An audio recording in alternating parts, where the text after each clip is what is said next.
I'm having a great time in Levi 16 right now, and I'm using a word that has not been used in explaining the relationship between God, Moses, Aaron, his four sons, and the children of Israel.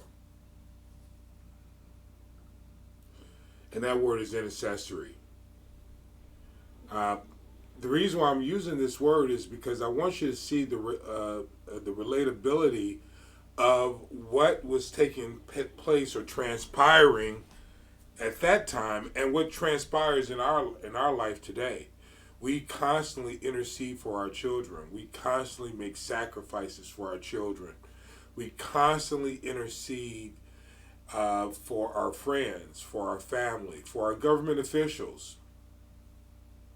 And not to go too far off into the weeds, which I tend to do and enjoy doing and probably won't stop doing. You could be mad at your government official and still donate money to their campaign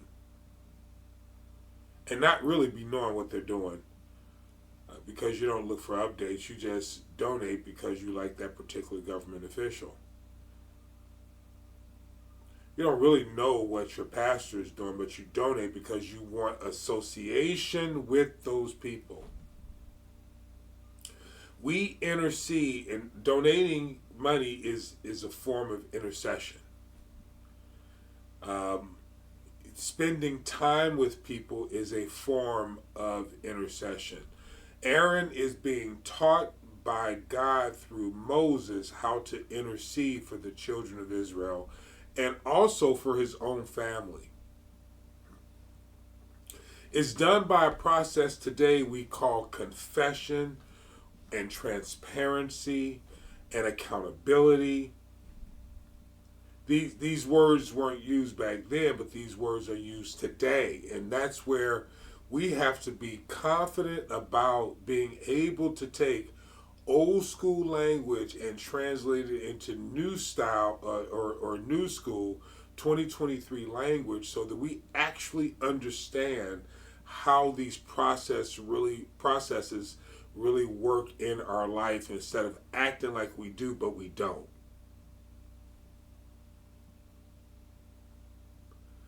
People are real comfortable with people they're really comfortable with. But there is no multiplication in just being comfortable with your few and no more. Now, I'm talking to people who are really interested in going from employment to business ownership, which is leaving Egypt and going to Canaan. Remember the point. This is not for everybody. Some people are very comfortable with their few and no more. And they're not interested in growing beyond what they're comfortable with. They don't want to be uncomfortable. And that is truly okay. But what we can't do is tell people that we want more and aren't willing to sacrifice for more. Because without sacrifice, there is no more. Be comfortable where you are, but don't mislead the people around you as though you're going to be doing anything greater. Happens all the time in the Christian world. Does not happen all the time in the world system. These people are brutal and will do whatever it takes to make sure that for their people, there's going to be opportunities. I listen just to rap music and listen to Jay-Z and Jay-Z and Nas tell you in their rap music how the system operates, and they're ruthless about making things happen. How much more really should people who have the values of God? But I digress. We're not really for real words. We rather stay in this archaic language and not translate it. Aaron is interceding for the entire house of Israel.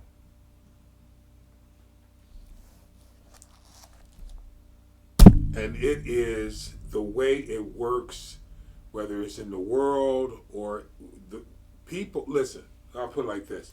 People operate by these principles and don't adopt your Christianity or your Muslim faith or your Jewish faith or your Hindu faith.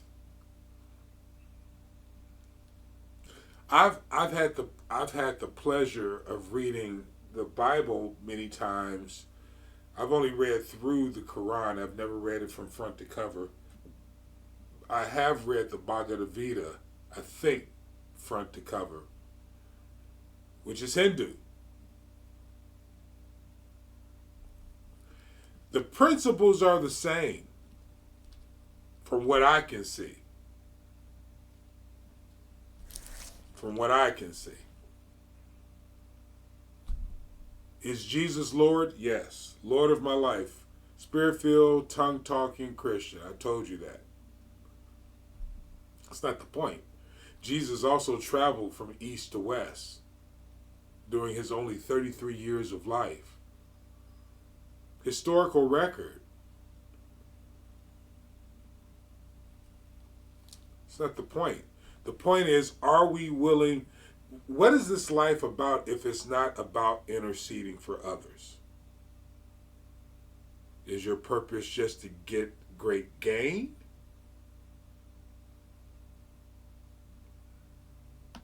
Or is it to fulfill your destiny in serving God's people? This isn't for everyone. Intercessory is necessary for the success of the multiplication principle. How high do you want to go? Intercede for more people.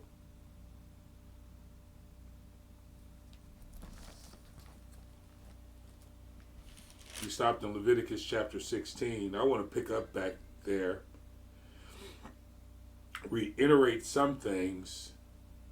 And again, this is for my kids, my grandkids, and also my brothers and sisters in Kenya, and any of you that are interested in this material.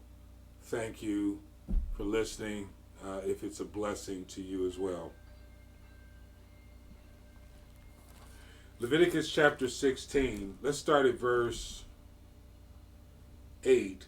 And Aaron, the high priest, shall cast lots upon the two goats, one lot for the Lord, and the other lot for the scapegoat. And Aaron shall bring the goat upon the Lord's lot, fell and offer him a sin offering. Now, some italicized words I'm not reading because the italicized words were added to the translation. This is a translation anyway, but the italicized words were added to the translation. Sometimes I feel like it's better not to read those words. Verse 10, but the goat on which the lot fell to be the scapegoat. So this is the one that went out into the wilderness. All the sins were placed on the scapegoat. We know this to be Jesus the Christ, as we translate the type and shadow of it between the Old Testament and the New Testament. But I want us to look at it a little bit differently, not deeper, just differently. It's not that, it really isn't that deep, because one lamb was cut up and offered on the sin offering. I call it a table, but it's not a table, but it's almost like a barbecue, really. But one was offered up to God. And that's when you understand that the inwards are taken out. In other words, all the protection, all the fat, all the kidneys, the livers, and all this other stuff are taken out of any sin offering. And I explained that in previous videos, because the kidneys and the liver and the fat represents protection. So when we offer ourselves up to God, we get rid of all of our protection. We come to him open and honestly.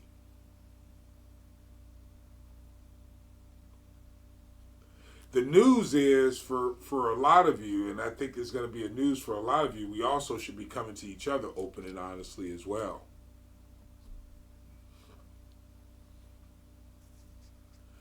But in any event, in verse 11, and Aaron shall bring the bullock of the sin offering for himself, and shall make atonement for himself, and for his house shall kill the bullock of the sin offering, which for himself.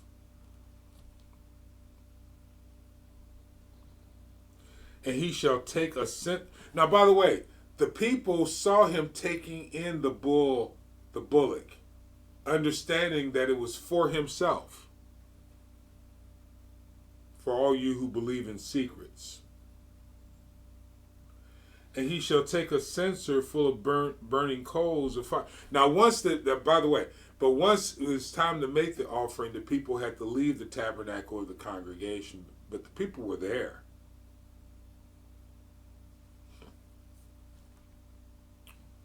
I'm going to do this within 20 minutes.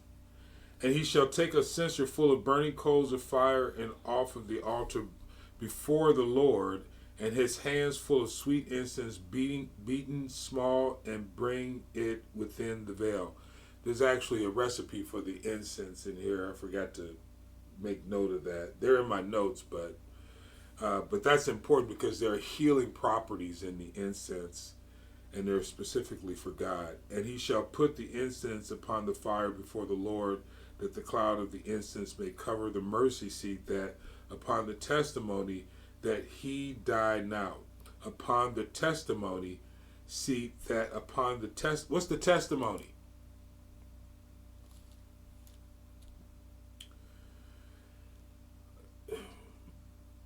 Yeah, let's look it up. I just want to make sure before I tell you. The testimony is pretty important. Coming before the altar without the testimony is useless.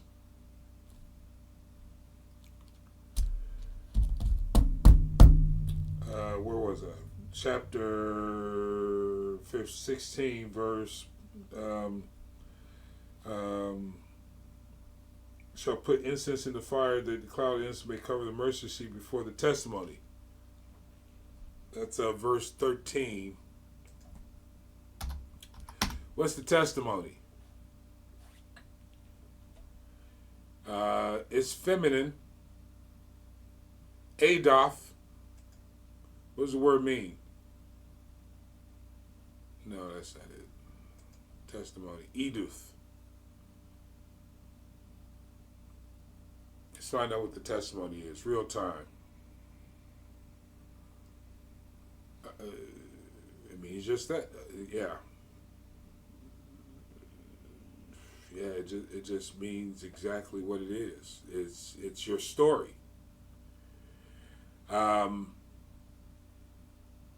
It's admonitions, your ordinances. It can be a warning, but it's your story. That he died not. And he shall take the blood, in verse 14, of the bullock and sprinkle with his finger upon the mercy seat eastward, before the mercy seat there. And verse 15, then shall he kill the goat of the sin offering for the people. So, and I know I'm emphasizing this a lot. Get rid of my notes here. But intercessory starts with cleanness for yourself. And then you say, hey, I go behind the closet, I go into the closet, and I admit my sins. I know I'm flawed. And that's cool. And that's beautiful, and that's the way it should be. But we're not talking about your prayer time, we're talking about your lifetime. We're talking about speaking honestly. It's living an honest. We have on our Christian face, and then we have on our real face. Just keep the real face.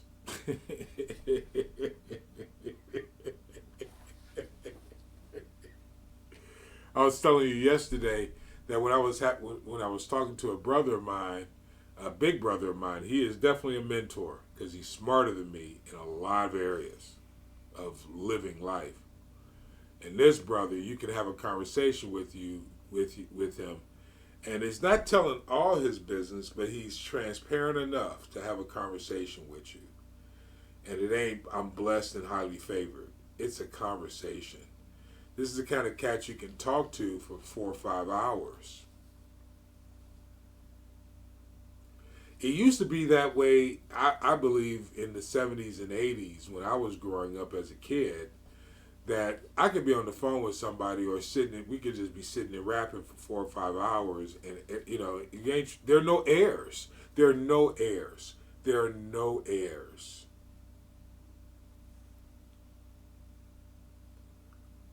Now people are so sensitive where they don't want to tell you their business.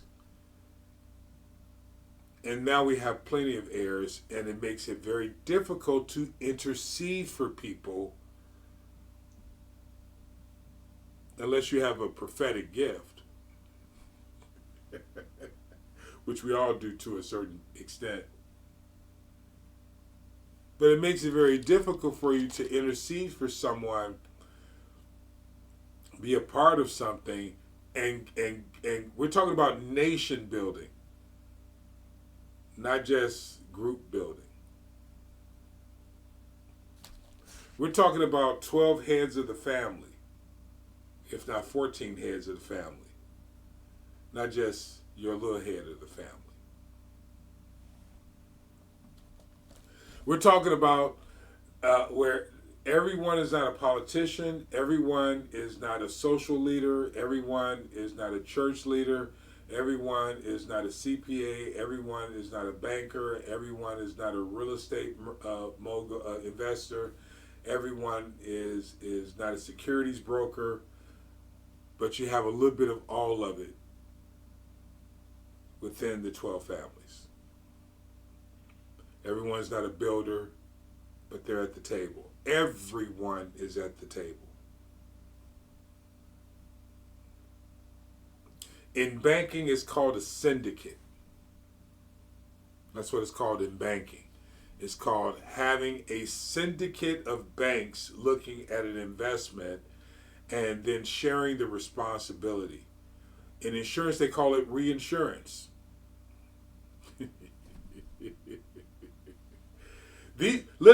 These processes, and in each one of them, by the way, you have to have really transparent applications.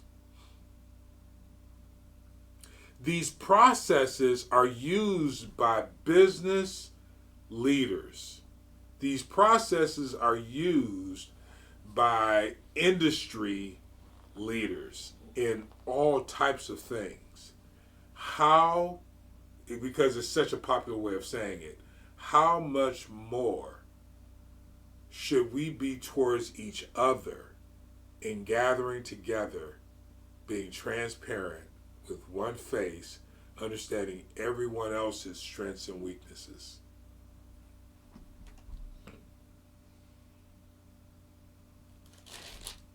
Verse 16, and he shall make an atonement for the holy, number one, because of the uncleanness of the children of Israel, and because of their transgressions, and all of their sins. You mean the transgressions are different from the sins? Yes. There will always be sin. Transgressions you can root out. Because going back to what we said previously about the iniquities, the transgressions, and the sins, they're all kind of tied together. Notice in this, he didn't mention the iniquities.